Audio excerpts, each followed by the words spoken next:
Hello art students, Miss Rush here to show you how to do level C at the Sculpture Center. This means we are learning how to slip and score. Let's read our I can statements to see what we need to learn. So it says, I can use the right amount of slip. I can score the clay correctly. I can get 3 pieces of clay to stick together. I can test my pieces by slightly pulling on them and they stick together. Woo! Let's see how to make that happen. So, first thing I'm going to need to do is I'm going to get, ta-da, my clay bag. Now it's stored on the open part, so you have to turn it over, open your clay bag. We never want air in our clay bag. We then are going to take, ta-da, our wire cutter, and we are going to take our wire cutter and we are going to pull off a small amount of clay. I just pulled that through there. Now, important note, fun fact, is that the art supplies get a little bit more challenging at the C level, and so it's important that we always use the art supplies correctly. If something were to happen to the art supply, if you were using it and all of a sudden it broke or got damaged, a responsible leader would of course immediately go tell their teacher, because accidents happen in the art room, and we would never ever misuse an art supply, because then we're not really a level C learner. Okay, we are then going to take our clay and we are going to roll it and wedge it into a tube like we're making bread. So I'm pushing down, I'm squeezing and rolling, pushing down, squeezing and rolling. Ooh, let's see that upside down. So I push down and then I squeeze and I roll.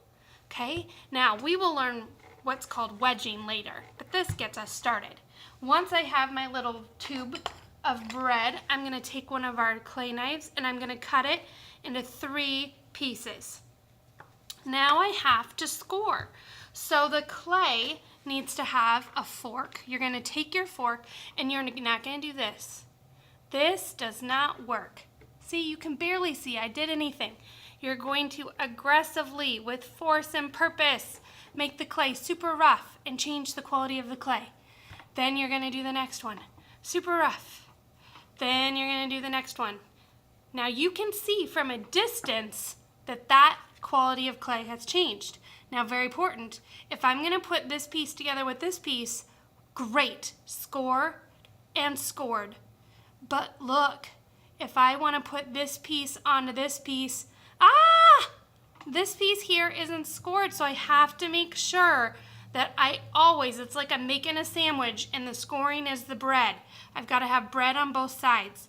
Once I have all my pieces scored, I now need to put in the filling for my sandwich. So I'm going to get the slip bucket. What is slip? Well, slip is just clay and water.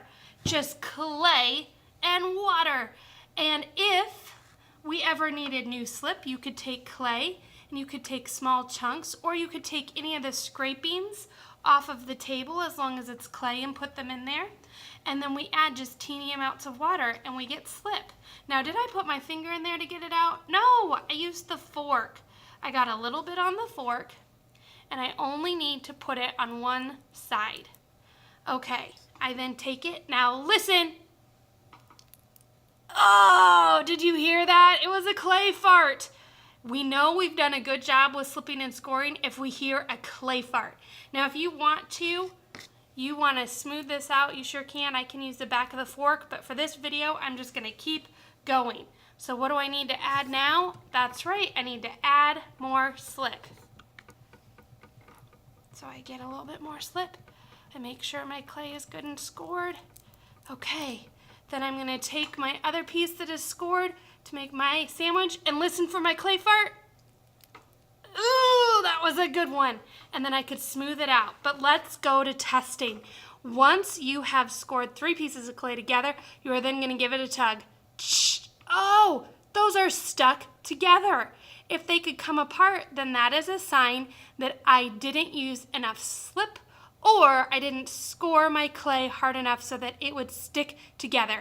You're going to take this to your teacher and they're going to test it to see if your clay sticks together. Happy learning, art students, and just know that sometimes you're really good at this and it goes fast, and sometimes you have to try over and over again before your clay sticks together. The reason this is important is because when we put clay in the kiln, if it is not slipped and scored correctly, all of your pieces fall apart. I mean, it would be terrible to make a beautiful dragon and then have the tongue fall off and the legs fall off and the tail fall off because we didn't know how to slip and score. Happy art making. Bye!